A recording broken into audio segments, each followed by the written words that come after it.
윤석열 대통령을 파면시켜 달라는 저의 기도에 응답해 주신 우리 성삼위 하나님께 모든 영광을 돌립니다. 그리고 생방송된 헌법재판소의 파면 결정문 전문을 여러분에게 공개합니다. 많은 시청 바랍니다.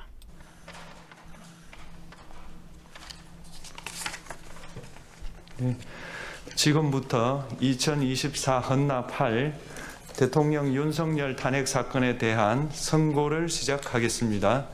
먼저 적법 요건에 관하여 살펴보겠습니다. 이 사건 계엄 선포가 사법심사의 대상이 되는지에 관하여 보겠습니다.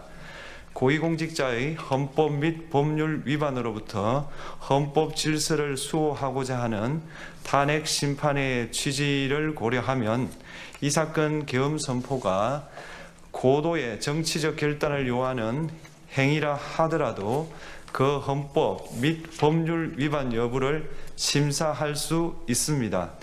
국회 법사의 조사 없이 이 사건 탄핵 소추안을 의결한 점에 대하여 보겠습니다. 헌법은 국회의 소추 절차를 입법에 맡기고 있고 국회법은 법사위 조사 여부를 국회의 재량으로 규정하고 있습니다. 따라서 법사위의 조사가 없었다고 하여 탄핵 소추 의결이 부적법하다고 볼 수 없습니다. 이 사건 탄핵 소추안의 의결이 일사부재의 원칙에 위반되는지 여부에 대해서 보겠습니다. 국회법은 부결된 안건을 같은 회기 중에 다시 발의할 수 없도록 규정하고 있습니다. 피청구인에 대한 1차 탄핵 소추안이 제418회 정기회 회기에 투표 불성립되었지만 이 사건 탄핵 소추안은 제419회 임시회 회기 중에 발의되었으므로 일사부재의 원칙에 위반되지 않습니다. 한편 이에 대해서는 다른 회기에도 탄핵 소추안의 발의 횟수를 제한하는 입법이 필요하다는 재판관 정형식의 보충 의견이 있습니다. 이 사건 계엄이 단시간 안에 해제되었고 이로 인한 피해가 발생하지 않았으므로 보호 이익이 험결되었는지 여부에 대해서 보겠습니다. 이 사건 계엄이 해제되었다고 하더라도 이 사건 계엄으로 인하여 이 사건 탄핵 사유는 이미 발생하였으므로 심판의 이익이 부정된다고 볼 수 없습니다. 소추 의결서에서 내란죄 등 형법 위반 행위로 구성하였던 것을 탄핵 심판 청구 이후에 헌법 위반 행위로 포섭하여 주장한 점에 대하여 보겠습니다. 기본적 사실관계는 동일하게 유지하면서 적용 법조문을 철회, 변경하는 것은 소추 사유의 철회, 변경에 해당하지 않으므로 특별한 절차를 거치지 않더라도 허용됩니다. 피청구인은 소추 사유에 내란죄 관련 부분이 없었다면 의결 정족수를 충족하지 못하였을 것이라고 주장하지만 이는 가정적 주장에 불과하며 객관적으로 뒷받침할 만한 근거도 없습니다. 대통령의 지위를 탈취하기 위하여 탄핵 소추권을 남용하였다는 주장에 대하여 보겠습니다. 이 사건 탄핵 소추안의 의결 과정이 적법하고 피소추자의 헌법 또는 법률 위반이 일정 수준 이상 소명되었으므로 탄핵 소추권이 남용되었다고 볼 수 없습니다. 그렇다면 이 사건 탄핵 심판 청구는 적법합니다. 한편 증거법칙과 관련하여 탄핵 심판 절차에서 형사소송법상 전문 법칙을 완화하여 적용할 수 있다는 재판관 이미선, 김형두의 보충 의견과 탄핵 심판 절차에서 앞으로는 전문 법칙을 보다 엄격하게 적용할 필요가 있다는 재판관 김복형, 조한창의 보충 의견이 있습니다. 다음으로 피청구인이 직무집행에 있어 헌법이나 법률을 위반하였는지, 피청구인의 법 위반 행위가 피청구인을 파면할 만큼 중대한 것인지에 관하여 살펴보겠습니다. 우선 소추 사유별로 살펴보겠습니다. 1. 이 사건 계엄 선포에 관하여 보겠습니다. 헌법 및 계엄법에 따르면 비상계엄 선포의 실체적 요건 중 하나는 전시, 사변 또는 이에 준하는 국가 비상사태로 저가 교전 상태에 있거나 사회 질서가 극도로 교란되어 행정 및 사법 기능의 수행이 현저히 곤란한 상황이 현실적으로 발생하여야 한다는 것입니다. 피청구인은 야당이 다수 의석을 차지한 국회의 이례적인 탄핵소추 추진, 일방적인 입법권 행사 및 예산 삭감 시도 등의 전횡으로 인하여 위와 같은 중대한 위기사항이 발생하였다고 주장합니다. 피청구인의 취임 후 이 사건 계엄 선포 전까지 국회는 행안부 장관, 검사, 방통위위원장, 감사원장 등에 대하여 총 22건의 탄핵소추안을 발의하였습니다. 이는 국회가 탄핵소추 사유의 위헌, 위법성에 대해 숙고하지 않은 채 법 위반의 의혹에만 근거하여 탄핵심판 제도를 정부에 대한 정치적 압박 수단으로 이용하였다는 우려를 낳았습니다. 그러나 이 사건 계엄 선포 당시에는 검사 1인 및 방통위위원장에 대한 탄핵심판 절차만이 진행 중이었습니다. 피청구인이 야당이 일방적으로 통과시켜 문제가 있다고 주장하는 법률안들은 피청구인이 제의를 요구하거나 공포를 보류하여 그 효력이 발생되지 않은 상태였습니다. 2025년도 예산안은 2024년 예산을 집행하고 있었던 이 사건 계엄 선포 당시 상황에 어떠한 영향을 미칠 수 없고 위 예산안에 대하여 국회 예결특위의 의결이 있었을 뿐 본회의의 의결이 있었던 것도 아닙니다. 따라서 국회의 탄핵소추, 입법, 예산안 심의 등의 권한 행사가 이 사건 계엄 선포 당시 중대한 위기 상황을 현실적으로 발생시켰다고 볼 수 없습니다. 국회의 권한 행사가 위법, 부당하더라도 헌법재판소의 탄핵 심판, 피청구인의 법률안 제의 요구 등 평상시 권력 행사 방법으로 대처할 수 있으므로 국가 긴급권의 행사를 정당화할 수 없습니다. 피청구인은 부정선거 의혹을 해소하기 위하여 이 사건 계엄을 선포하였다고도 주장합니다. 그러나 어떠한 의혹이 있다는 것만으로 중대한 위기 상황이 현실적으로 발생하였다고 볼 수는 없습니다. 또한 중앙선관위는 제22대 국회의원 선거 전에 보안 취약점에 대하여 대부분 조치하였다고 발표하였으며 사전, 우편, 투표함, 보관장소, CCTV 영상을 24시간 공개하고 개표 과정에 수검표 제도를 도입하는 등의 대책을 마련하였다는 점에서도 피청구인의 주장은 타당하다고 볼 수 없습니다. 결국 피청구인이 주장하는 사정을 모두 고려하더라도 피청구인의 판단을 객관적으로 정당화할 수 있을 정도의 위기 상황이 이 사건 계엄 선포 당시 존재하였다고 볼 수 없습니다. 헌법과 계엄법은 비상계엄 선포의 실체적 요건으로 병력으로서 군사상의 필요에 응하거나 공공의 안정질서를 유지할 필요와 목적이 있을 것을 요구하고 있습니다. 그런데 피청구인이 주장하는 국회의 권한 행사로 인한 국정마비 상태나 부정선거 의혹은 정치적, 제도적, 사법적 수단을 통하여 해결하여야 할 문제이지 병력을 동원하여 해결할 수 있는 것이 아닙니다.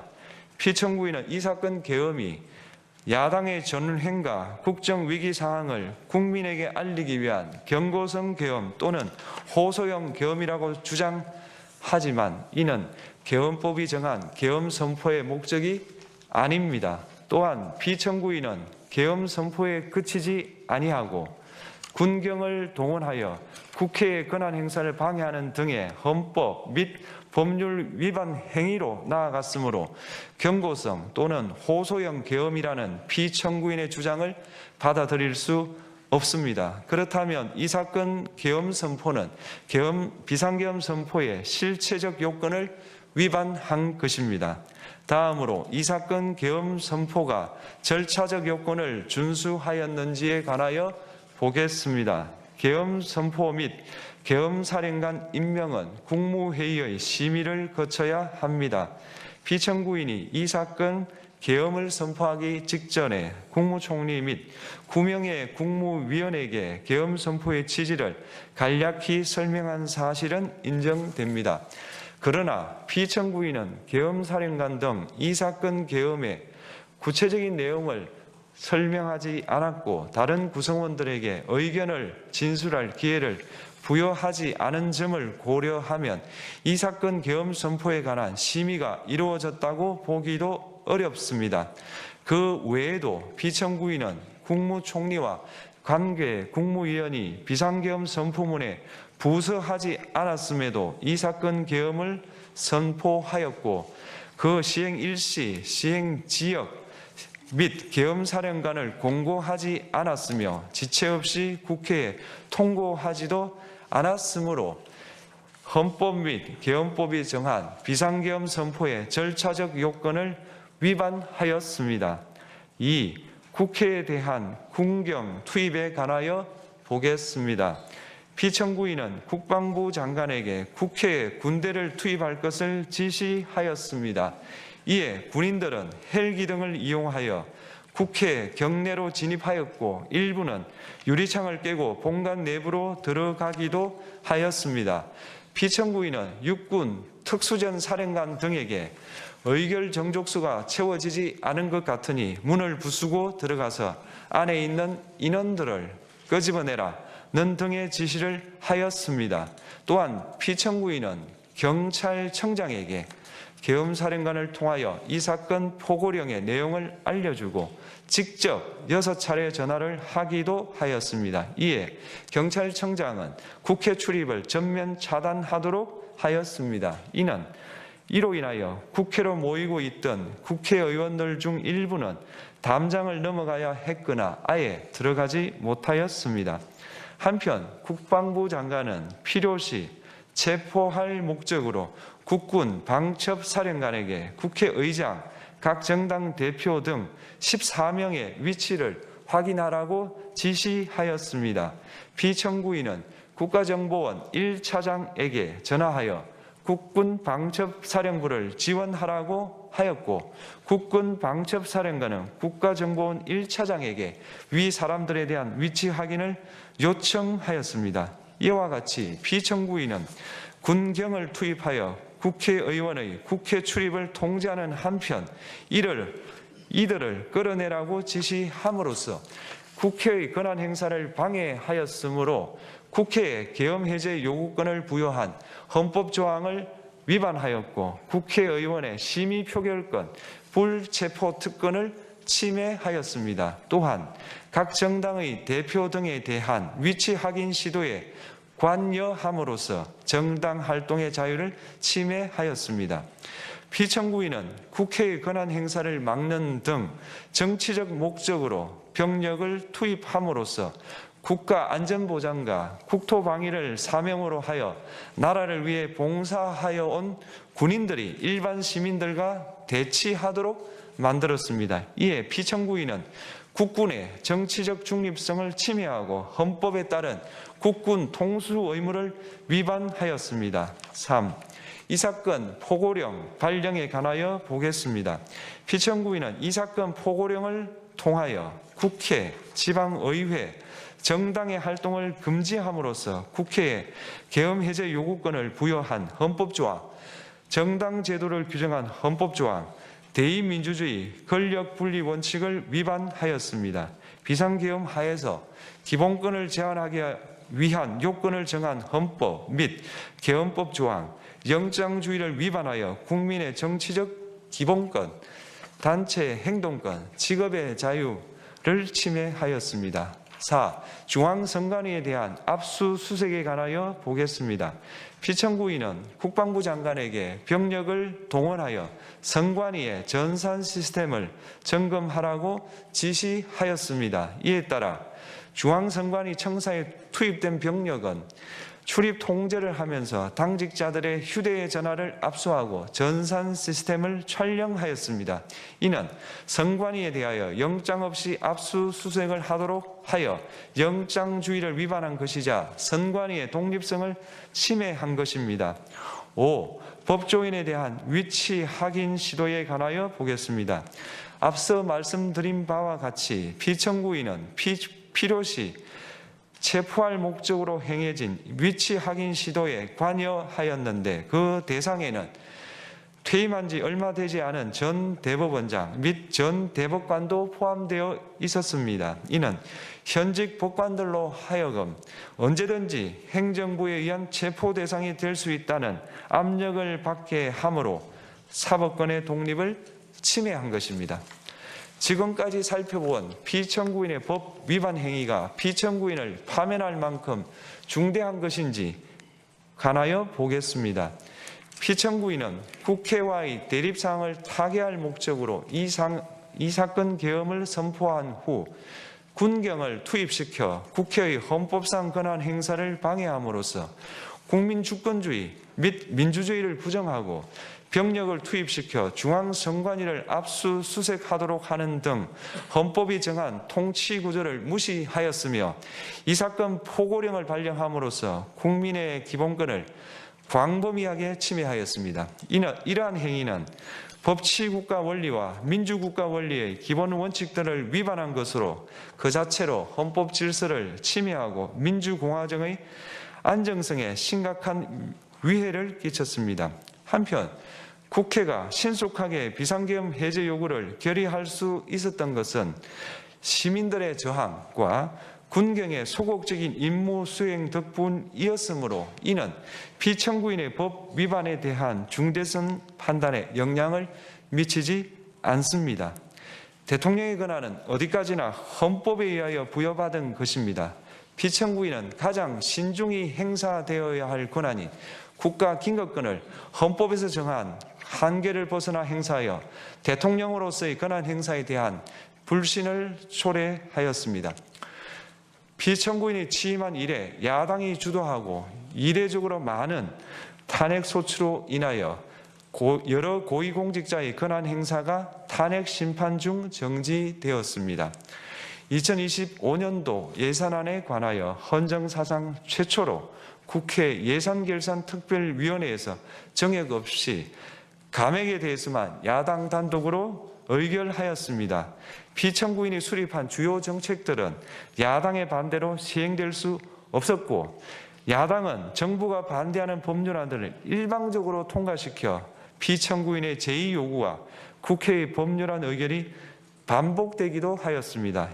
그 과정에서 피청구인은 야당의 전횡으로 국정이 마비되고 국익이 현저히 저해되어 가고 있다고 인식하여 이를 어떻게든 타개하여야만 한다는 막중한 책임감을 느끼게 되었을 것으로 보입니다.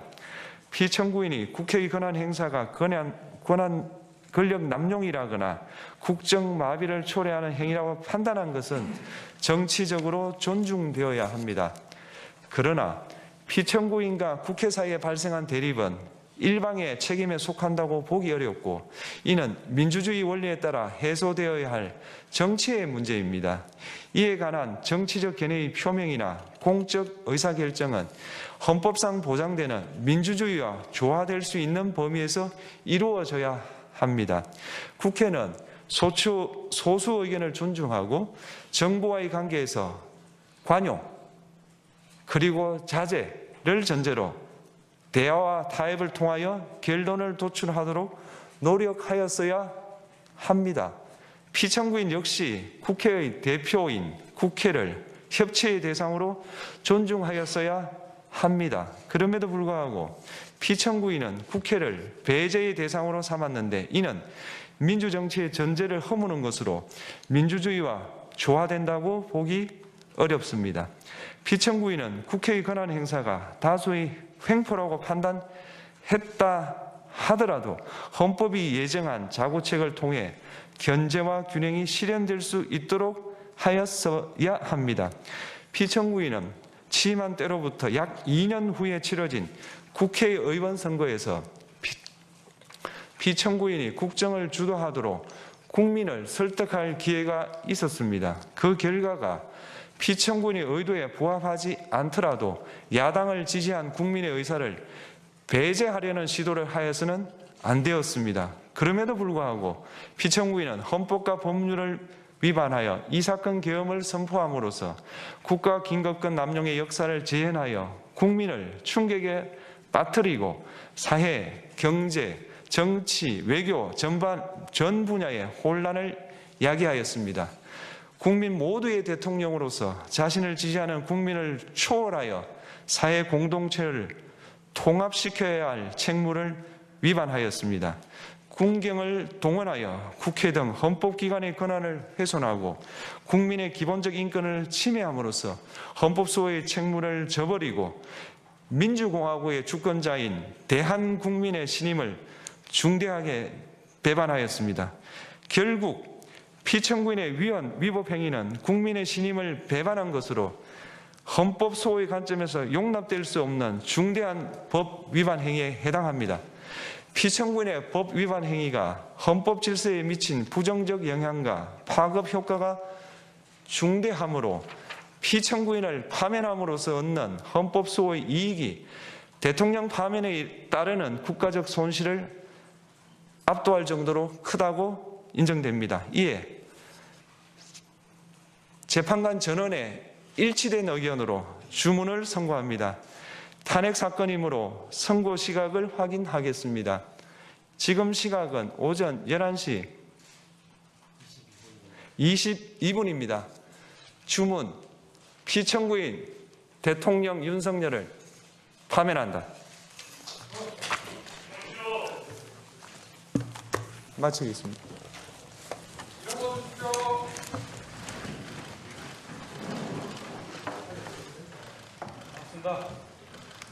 고맙습니다. 을 파면했습니다. 이제 전 대통령이죠. 윤석열 대통령이 임기가 시작된 지 1059일 만에 대통령직에서 파면됐습니다. 다시 한번 말씀드리겠습니다. 이제 전 대통령이죠. 윤석열 대통령이 헌법재판소의 탄핵 결정으로 대통령직에서 파면됐습니다.